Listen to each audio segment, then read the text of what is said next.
Did this game get away from the group? Yeah, probably just spend 4 or 5 minutes there in the first. They kind of just throwing pucks at the net. They were hounding bodies around the net, and puck was finding them. So we kind of shot ourselves in the foot. Right there, it's obviously tough to crawl out of a 4-1 hole against anybody, but especially these guys. They're a good team, so it's definitely tough for us tonight. How tough have the last couple of days been for you guys with the trades that happened? It's part of the business still. You look at every team, they kind of go through it, and I've been on teams that have bought, teams that have sold, and it's part of the business. Obviously, we lost 3 outstanding human beings and great guys that work hard, and we're a big part of our group. But at the same time, too, it's an opportunity for someone else to kind of step in and claim a role. Whether that's for the rest of this season or next season. What is the key the rest of the season? What would us, listen to standings aside, what would be the importance in your mind of these last 18 games?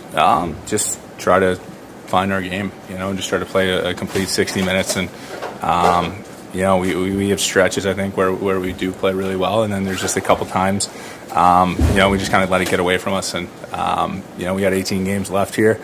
We got to battle. We got to, work through this. It's, you hate to hear the boos and, a minute left. And, it's no excuse. We have to go out there, we have to work hard, and we got to try to climb out of this. How do you understand the boos, though, at this point?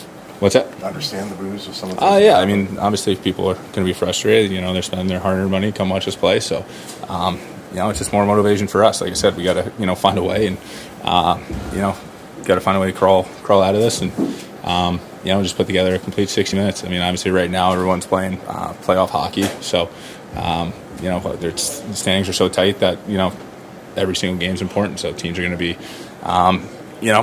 jamming it down our throats, just trying to, get their game, whether they're in the playoff spot or if they're, working to try to get in a spot, they're going to, be working hard. So we're going to have to match their intensity. Austin talked about the roller coaster we've had all season, not being able to put the 60 minutes together. Why has it been such a challenge? It's a good question. I think, the thing is, you look around, and when we do find ways to play well, play hard, it's there. We've beaten some really good teams this year, and it's definitely frustrating. And I think that's something that's going to have to come from within the room here. And like I said, we had 18 games left, and no one's feeling sorry for us, and no one's quitting. So I think that we're going to have to go, and as a collective group, we're going to have to reach down deep and just try to find it here. Thanks. Yep.